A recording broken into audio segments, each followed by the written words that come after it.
ನಮಸ್ತೆ. 29/7/2024 ಸೋಮವಾರ, ಕೃಷ್ಣ ಪಕ್ಷ. ಇವತ್ತು ನವಮಿ ತಿಥಿ ಸಂಜೆ 5:55:57 ಆಮೇಲೆ ಬರೋದು ದಶಮಿ. ನವಮಿಯಲ್ಲಿ ಮುಹೂರ್ತ ಕಾರ್ಯಗಳು ಯಾವುದು ಮಾಡೋದಿಲ್ಲ, ಶುಭ ಕಾರ್ಯಗಳನ್ನ ಮಾಡೋದಿಲ್ಲ. ಆದರೆ ದೇವತಾ ಪೂಜೆಗಳು ಆ ಕಾರ್ಯಗಳನ್ನು ಮಾಡ್ಬೋದು, ಒಳ್ಳೆಯ ಕಾರ್ಯಗಳನ್ನ ಮಾಡ್ಬೋದು. ಇವತ್ತು ಭರಣಿ ನಕ್ಷತ್ರ. ಭರಣಿ ನಕ್ಷತ್ರ ಬೆಳಗ್ಗೆಯಿಂದ 10:55 ಆ ನಂತರ ಕೃತಿಕಾ ನಕ್ಷತ್ರ. ಅದು ದಿನ ಪೂರ್ತಿ ಇರುತ್ತೆ 10:55 ಮೇಲೆ. ಭರಣಿ ನಕ್ಷತ್ರ ಇರುವವರೆಗೂ ಕಾರ್ಯಸಿದ್ಧಿ, ಕಾರ್ಯನಾಶ ಅಂತ ಎರಡು ಥರ ಇದೆ. ಆದ್ದರಿಂದಾಗಿ ಇವತ್ತಿನ ವಿಷಯದಲ್ಲಿ ಹೆಚ್ಚಿನ ಗಮನ ಕೊಡಲೇಬೇಕು. ಯಾಕೆಂತಂದರೆ ನವಮಿ ಇದೆ, ಕಾರ್ಯನಾಶದ ಯೋಗವಿದೆ, ಶುಭ ಕಾರ್ಯಗಳನ್ನ ಮಾಡುವಂತಿಲ್ಲ. ಆ ನಂತರನೂ ಕೂಡ 10:55 ಮೇಲೆ ಕೃತಿಕಾ ನಕ್ಷತ್ರ ಬರುತ್ತದೆ. ಅದು ಮರಣವು ಕಾರ್ಯಲಾಭ ಅಂತ ಎರಡು ಮಿಕ್ಸ್ ಆಗಿದೆ. 50% ಚೆನ್ನಾಗಿದೆ. ಸಾಹಸ ಕೆಲಸಗಳು ಬೇಡ, ಆಪರೇಷನ್ ಬೇಡ. ಯಾಕೆಂತಂದರೆ ಮರಣ ಯೋಗ ಅಂತೂ ಕೂಡ ಬರೋದರಿಂದ ಹೆಚ್ಚಾಗಿ ಗಮನ ಕೊಟ್ಕೊಳ್ಳಿ. ಇದು ಈ ನಕ್ಷತ್ರದ ಮೇಲೆ ಬರುವಂಥದ್ದು. ಇದೇ ನಕ್ಷತ್ರದ ಮೇಲೆ ನಾವು ನಕ್ಷತ್ರ ಪಾದಾಚಾರಗಳನ್ನ ನೋಡೋಣ ಮತ್ತು ರಾಶಿಯನ್ನು ನೋಡೋಣ. ಬೆಳಗ್ಗೆ 6:05 ಸಂಜೆ 4:45 ಚಂದ್ರನು ಮೇಷರಾಶಿಯಲ್ಲಿರುತ್ತದೆ.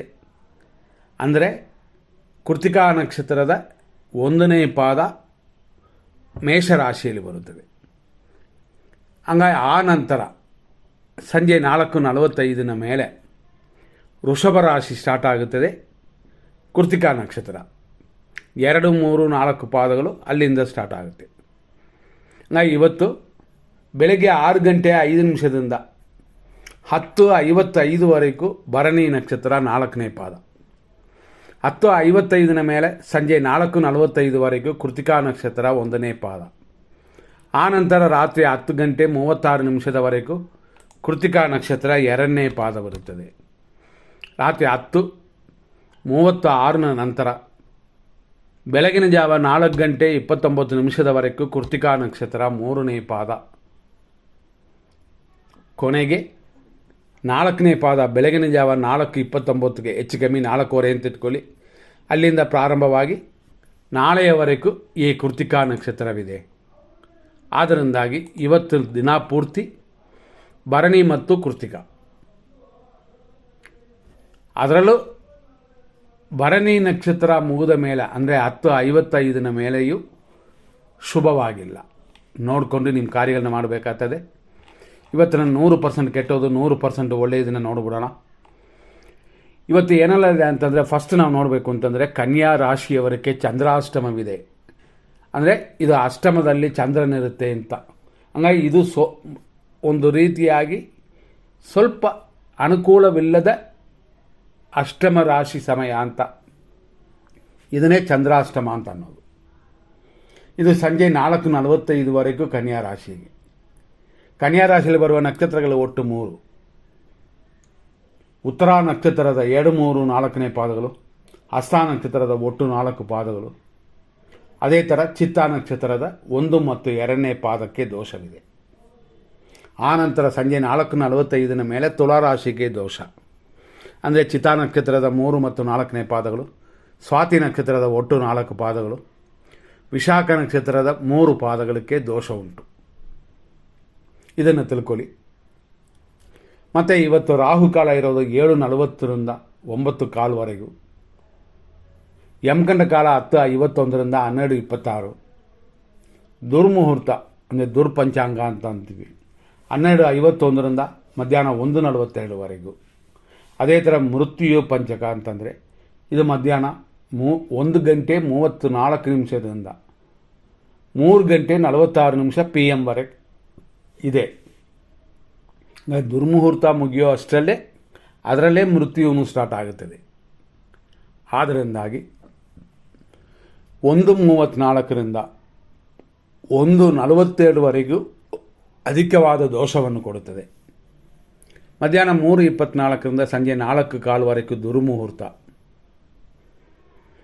ರಾತ್ರಿ 10 ಗಂಟೆ 39 ನಿಮಿಷದಿಂದ 12 ಗಂಟೆ 13 ನಿಮಿಷದವರೆಗೂ ನಕ್ಷತ್ರ ವಿಷಘಟಿಕಾ ಕಾಲ. ಆದ್ದರಿಂದ ಈ ನಕ್ಷತ್ರ, ಇವತ್ತಿನ ನಕ್ಷತ್ರ ಮುಗಿದ ನಂತರ ಕೃತಿಕಾ ಬರುತ್ತದೆ. ಕೃತಿಕಾ ನಕ್ಷತ್ರದವರು ಸ್ವಲ್ಪ ಗಮನ ಕೊಡಿ. ರಾತ್ರಿ 12 ಗಂಟೆ 26 ನಿಮಿಷದಿಂದ 1 ಗಂಟೆ 51 ನಿಮಿಷ AM ಅಂದರೆ ನೈಟ್, ಅಲ್ಲಿಯವರೆಗೂ ವಿಷಕಾಲ ಅಂತ ಇದೆ. ನೀನು ಮಲಗುವ ಸಮಯ ಎಚ್ಚರವಾಗಿದ್ದರೆ ಪರವಾಗಿಲ್ಲ. ರಾತ್ರಿ 12 ಗಂಟೆ 26 ನಿಮಿಷದ ಮೇಲೆ 1 ಗಂಟೆ 51 ನಿಮಿಷದವರೆಗೂ ವಿಷಕಾಲ. ಇದೆಲ್ಲ ತಿಳಿದು ನಿಮ್ಮ ಕಾರ್ಯಗಳನ್ನು ಮಾಡಿ. ಆದರೂ ಇವತ್ತಿನ ದಿನ ಸರಿಯಿಲ್ಲ, ಮುಹೂರ್ತ ಕಾರ್ಯಗಳು ಬೇಡ ಅಂತಂದರೂ ಕೂಡ ಪೂಜಾ ಕಾರ್ಯಗಳನ್ನು ಮಾಡ್ಬೋದು. ಇನ್ನು ಎಮರ್ಜೆನ್ಸಿ ಆಸ್ಪತ್ರೆ ಅಂತಂದರೆ ಅದಕ್ಕಾದ ಸಮಯಗಳನ್ನ ಕೊಡುತ್ತೀವಿ, ನೋಡ್ಕೊಳ್ಳಿ. ಆ ಸಮಯದಲ್ಲಿ ಮಾಡುವ ಕಾರ್ಯಗಳು ಖಂಡಿತವಾಗಿ ಸಕ್ಸಸ್ ಆಗುತ್ತದೆ.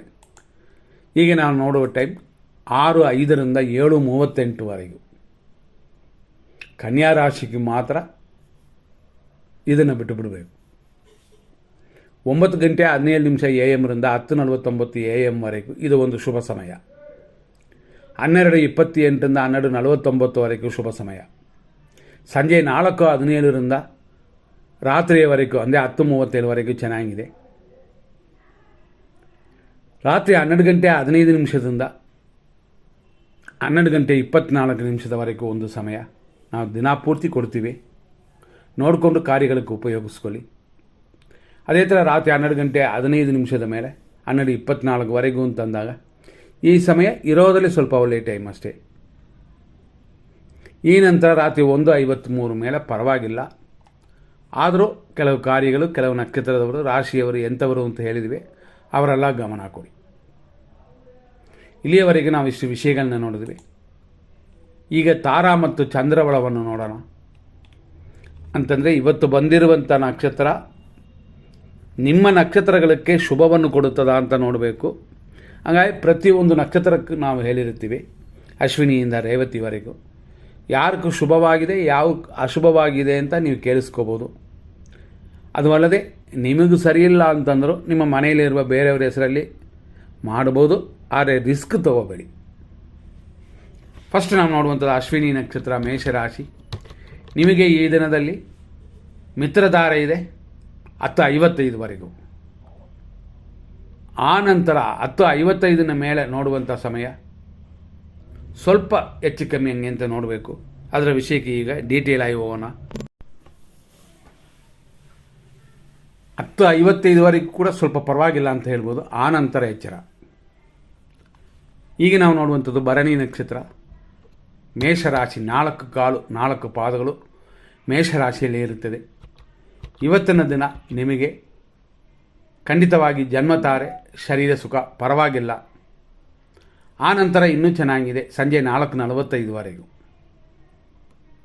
4:45ನ ಮೇಲೆ ಶುಭವಾಗಿದೆ. ಆದರೂ ಧನಹಾನಿ ಅಂತ ಒಂದು ವಿಷಯ ಇರೋದರಿಂದ ಖಂಡಿತ ಗಮನ ಕೊಡಬೇಕು. ಕೃತಿಕಾ ನಕ್ಷತ್ರ, ಮೇಷರಾಶಿ, 1ನೇ ಪಾದ. ಇವತ್ತು ಬೆಳಗ್ಗೆ 10:55ವರೆಗೂ ಪರಮ ಮಿತ್ರಧಾರೆಯಾಗಿ ಶರೀರ ಸುಖವನ್ನು ಕೊಡುವಂಥದ್ದಾಗಿ ಶುಭಕರವಾಗಿದೆ. ಆ ನಂತರ 60% ಪರವಾಗಿಲ್ಲ. ಕೃತಿಕಾ ನಕ್ಷತ್ರ, ವೃಷಭ ರಾಶಿ, 2, 3, 4ನೇ ಪಾದಗಳು ಪರಮ ಮಿತ್ರಧಾರೆಯಾಗಿ ಸ್ವಲ್ಪ ವ್ಯಯವನ್ನು ಕೊಡುತ್ತದೆ 10:55ವರೆಗೂ. ಆ ನಂತರ ಜನ್ಮತಾರೆ. ನಿಮ್ಮ ನಕ್ಷತ್ರವನ್ನು ಹೇಳಿ ಪೂಜೆ ಮಾಡಿಕೊಳ್ಳಿ. ಸ್ವಲ್ಪ ವ್ಯಯಗಳು ಉಂಟು, ಅದು ದೇವರ ಖರ್ಚಾಗಿ ಮಾಡಿಕೊಂಡ್ರೆ ಬೇರೆ ರೀತಿ ತೊಂದರೆ ಬರೋದಿಲ್ಲ. ರೋಹಿಣಿ ನಕ್ಷತ್ರ, ವೃಷಭ ರಾಶಿ, ಮಿತ್ರತಾರೆ. ಧನ ವ್ಯಯ ಅಷ್ಟೇ, ನಾಶವಲ್ಲ. ಹಂಗಾಗಿ ಖರ್ಚಿನ ನಮ್ಮ ಕಂಟ್ರೋಲಲ್ಲಿ ಇಟ್ಕೊಂಡ್ರೆ ತೊಂದರೆ ಇಲ್ಲ. 10:55ನ ಮೇಲೆ ಇನ್ನೂ ಚೆನ್ನಾಗಿದೆ ಸಮಯ ನಿಮ್ಮ ಕಾರ್ಯಗಳನ್ನು ಮಾಡೋಕ್ಕೆ. ಆದರೂ ನಾವು ಹೇಳಿದ್ವಿ 50% ಆಗಿ ಈ ದಿನ ಇರೋದರಿಂದಲೂ, ನಾವು ಹೇಳಿದಂತೆ ನವಮಿ ಅನ್ನುವ ತಿಥಿ ಇರೋದರಿಂದಲೂ ಕಾರ್ಯಗಳನ್ನ ಇನ್ನೊಂದು ದಿನ ಇಟ್ಕೊಳ್ಳೋದೇ ಉತ್ತಮ. ಈಗ ನಾನು ನೋಡುವಂಥದ್ದು ಮೃಗಶೀರ್ಷ ನಕ್ಷತ್ರ, ವೃಷಭ ರಾಶಿ. ಟೆನ್ಷನ್, ವ್ಯಯ ಇದೆಲ್ಲ 10:55ವರೆಗೂ. ಆ ನಂತರ ಶುಭವಾಗಿದೆ. ಮೃಗಶೀರ್ಷ ನಕ್ಷತ್ರ, ಮಿಥುನ ರಾಶಿ. ಟೆನ್ಷನ್ ಇದೆ, ಆದರೂ ಇಷ್ಟಾರ್ಥ ಸಿದ್ಧಿ ಇರುತ್ತದೆ. ಅಂದರೆ ಏನರ್ಥ ಅಂತಂದರೆ, ನೀವಾಗಿ ಪ್ರಯತ್ನ ಪಡದೆ ಯಾವತ್ತೋ ಕೇಳಿರೋದು ಯಾವತ್ತೋ ಕೊಟ್ಟಿರೋದು ಬಂದರೆ ಧಾರಾಳವಾಗಿ ಅನುಭವಿಸಬಹುದು. ಆಮೇಲೆ ಪರವಾಗಿಲ್ಲ. ಶುಭವಾಗಿದೆ. ಆರುದ್ರ ನಕ್ಷತ್ರ ಮಿಥುನ ರಾಶಿ, ಅನುಕೂಲವು ಇಷ್ಟಾರ್ಥ ಸಿದ್ಧಿಯು 10:55ವರೆಗೂ ಇವತ್ತು ಸಮಯ ಚೆನ್ನಾಗಿದೆ. ಆದರೂ ನಾವು ಹೇಳಿದಂತೆ ನವಮಿ ಅನ್ನುವ ತಿಥಿ ಇರೋದರಿಂದ ಯೋಚನೆ ಮಾಡಿಕೊಳ್ಳಿ. ನವಮಿ 5:56ವರೆಗೂ ಹೆಚ್ಚು ಕಮ್ಮಿ ಇದೆ. ನೆಕ್ಸ್ಟ್ ನೋಡುವಂಥದ್ದು ಏನು ಅಂತಂದರೆ, ನಕ್ಷತ್ರಗಳಲ್ಲಿ ಆರುದ್ರ ನಕ್ಷತ್ರ ಅಂತಂದಾಗ ನಿಮಗೆ ಅನುಕೂಲವಿದೆ, ಇಷ್ಟಾರ್ಥ ಸಿದ್ಧಿಯೆಲ್ಲ ಇದೆ ಅಂತಂದಿವೆ. ಇದೆಲ್ಲ ಬರೀ 10:55ವರೆಗೂ ಮಾತ್ರ ಆರುದ್ರ ನಕ್ಷತ್ರಕ್ಕೆ. ಪುನರ್ವಸು ನಕ್ಷತ್ರ ಮಿಥುನ ರಾಶಿ, ನಿಮಗೆ ಈ ದಿನ 10:55ವರೆಗೂ ಶುಭವಾಗಿ ಇಲ್ಲ, ಅನುಕೂಲವಿಲ್ಲ. ಆಮೇಲೆ ಪರವಾಗಿಲ್ಲ. ಪುನರ್ವಸು ನಕ್ಷತ್ರ ಕರ್ಕಾಟಕ ರಾಶಿ, 10:55ನ ಮೇಲೇ ನಿಮಗೆ ಶುಭವಾಗಿರೋದು, ಕೆಲಸ ಕಾರ್ಯ ಎಲ್ಲ ಅಭಿವೃದ್ಧಿ ಉಂಟು. ಪುಷ್ಯ ನಕ್ಷತ್ರ ಕರ್ಕಾಟಕ ರಾಶಿ, ಆರೋಗ್ಯ ಇದೆ, ಕೆಲಸ ಕಾರ್ಯದಲ್ಲಿ ಕೂಡ ಅಭಿವೃದ್ಧಿ ಇದೆ. 10:55ವರೆಗೂ ಮಾತ್ರ ಚೆನ್ನಾಗಿದೆ. ಆಶ್ಲೇಷ ನಕ್ಷತ್ರ ಕರ್ಕಾಟಕ ರಾಶಿ, ವಿಪತ್ತು ಉಂಟು, ಏಟು ಗಾಯಗಳಾಗುತ್ತದೆ, ಆದರೂ ಕೆಲಸ ಕಾರ್ಯಗಳಲ್ಲಿ ಅಭಿವೃದ್ಧಿ ಉಂಟಾಗುತ್ತದೆ. 10:55 ಮೇಲೆ ಸಮಯ ಉತ್ತಮವಾಗಿದೆ. ಮಕಾ ನಕ್ಷತ್ರ ಸಿಂಹರಾಶಿ, ಸಂಪತ್ತು ಉಂಟು, ಕಾರ್ಯದಲ್ಲಿ ಅಲ್ಪ ಸ್ವಲ್ಪ ತಡೆಗಳು ಉಂಟು, ಅದನ್ನೆಲ್ಲ ಖಂಡಿತವಾಗಿ ಕಿತ್ತಾಕಬಹುದು. ಆದರೆ 10:55 ಮೇಲೆ ಶುಭವಾಗಿಲ್ಲ, ಏಟು ಗಾಯಗಳು ಆಗುವಂಥ ದಿನವಿದು, ಎಚ್ಚರವಾಗಿರಿ. ನಂತರ ಪುಬ್ಬ ನಕ್ಷತ್ರ ಸಿಂಹರಾಶಿ, ನಿಮಗೆ ಈ ದಿನ ಜನ್ಮತಾರೆಯಾಗಿ ಕಾರ್ಯಗಳಲ್ಲಿ ಅಡೆತಡೆ ಇರುತ್ತದೆ, ವಿನಾಯಕನ ಪೂಜೆ ಮಾಡಿಕೊಳ್ಳಿ. ಭರಣಿ ನಕ್ಷತ್ರ ಅಧಿಪತಿಯಾದ ಶುಕ್ರನನ್ನು ಪೂಜೆ ಮಾಡಿಕೊಳ್ಳಿ. ಕೆಲವು ವಿಷಯಗಳಲ್ಲಿ ಅಥವಾ ಮನೆಯಲ್ಲಿರುವ ತೊಂದರೆಗಳು ಕೂಡ ಕಡಿಮೆ ಆಗುತ್ತದೆ. ಉತ್ತರ ನಕ್ಷತ್ರ ಸಿಂಹರಾಶಿ 1ನೇ ಪಾದ, ಪರಮ ಮಿತ್ರ ತಾರೆಯಾಗಿದೆ ಇವತ್ತು ನಿಮಗೆ. ಆದ್ದರಿಂದ ಮಿತ್ರರಿಂದಲೂ ಹಿರಿಯರಿಂದಲೂ ಅವರ ಆಶೀರ್ವಾದದಿಂದಲೂ ದೋಷಗಳನ್ನು ದೂರ ಮಾಡಿಕೊಳ್ಳಿ. ಉತ್ತರ ನಕ್ಷತ್ರ ಕನ್ಯಾ ರಾಶಿ 2, 3, 4ನೇ ಪಾದಗಳಲ್ಲಿ ಹುಟ್ಟಿದವರಿಗೆ ಪರಮ ಮಿತ್ರ ತಾರೆಯಾಗಿ ಅನುಕೂಲಕರವಾಗಿದೆ. ಊಟ ಮಾತ್ರ ಮೇಂಟೈನ್ ಮಾಡಿಕೊಳ್ಳಿ, ಬೇರೆ ರೀತಿ ಹೆಚ್ಚಿನ ತೊಂದರೆಗಳಿಲ್ಲ. ಹಸ್ತ ನಕ್ಷತ್ರ ಕನ್ಯಾ ರಾಶಿ ಮಿತ್ರತಾರೆ, ಆದ್ದರಿಂದ ಪರರಿಂದ ಸಹಾಯದಿಂದ ಅನುಕೂಲವನ್ನು ಪಡೆಯುತ್ತೀರಾ. ಇದು ದಿನಪೂರ್ತಿ ಚೆನ್ನಾಗಿದೆ. ನಂತರ ನೋಡುವಂಥದ್ದು ಚಿತ್ತಾ ನಕ್ಷತ್ರ ಕನ್ಯಾ ರಾಶಿ, ಟೆನ್ಷನ್ ಉಂಟು, ರೋಗ ವೃದ್ಧಿ ಇದೆ. 10:55ವರೆಗೂ ಅಷ್ಟು ಹೇಳ್ಕೊಂತಿಲ್ಲ. ಆರೋಗ್ಯದಲ್ಲಿ ಹೆಚ್ಚಿನ ಗಮನ ಕೊಡಿ. ಆ ನಂತರ ಸ್ವಲ್ಪ ಪರವಾಗಿಲ್ಲ. ಚಿತ್ತಾ ನಕ್ಷತ್ರ ತುಲಾರಾಶಿ, ಟೆನ್ಷನ್ ಬಿಟ್ಟುಬಿಟ್ರೆ ಏನೂ ಇಲ್ಲ, ಟೆನ್ಷನಲ್ಲಿ ಗಮನ ಕೊಡಿ. 10:55 ಮೇಲೆ ಪರವಾಗಿಲ್ಲ. ಸ್ವಾತಿ ನಕ್ಷತ್ರ ತುಲಾರಾಶಿ, ಅನುಕೂಲವಿದೆ, ಸುಖ ಅಭಿವೃದ್ಧಿಯೂ ಇದೆ. 10:55ವರೆಗೆ ಚೆನ್ನಾಗಿದೆ. ಆ ನಂತರ ಅಷ್ಟೊಂದು ಹೇಳಿಕೊಳ್ಳುವಂತೆ ಇಲ್ಲ. ವಿಶಾಖ ನಕ್ಷತ್ರ ತುಲಾರಾಶಿ, 10:55ವರೆಗೂ ಸರಿಯಾಗಿಲ್ಲ, ಆಮೇಲೆ ಪರವಾಗಿಲ್ಲ, ಚೆನ್ನಾಗಿದೆ. ವಿಶಾಖ ನಕ್ಷತ್ರ ವೃಶ್ಚಿಕ ರಾಶಿ, 10:55 ಮೇಲೇ ಚೆನ್ನಾಗಿರೋದು, ಅಲ್ಲಿಯವರೆಗೂ ಸಮಯ ಉತ್ತಮವಾಗಿಲ್ಲ. ಅನುರಾಧ ನಕ್ಷತ್ರ ವೃಶ್ಚಿಕ ರಾಶಿ, ಅನುಕೂಲವು, ಶತ್ರುನಾಶವೂ ಉಂಟು. ಅಂದರೆ ಶತ್ರುಕ್ಕೆ ದೋಷ, ನಿಮಗಲ್ಲ, ನಿಮಗೆ ಅನುಕೂಲ ಸಿಗುತ್ತದೆ. ಜ್ಯೇಷ್ಠ ನಕ್ಷತ್ರ ವೃಶ್ಚಿಕ ರಾಶಿ, 10:55 ಮೇಲೇ ಶುಭವಾಗಿರೋದು, ಅಲ್ಲಿವರೆಗೂ ಸಮಯ ಚೆನ್ನಾಗಿಲ್ಲ, ನೋಡಿಕೊಂಡು ದಿನವನ್ನು ಕಳೆಯಬೇಕಾಗ್ತದೆ.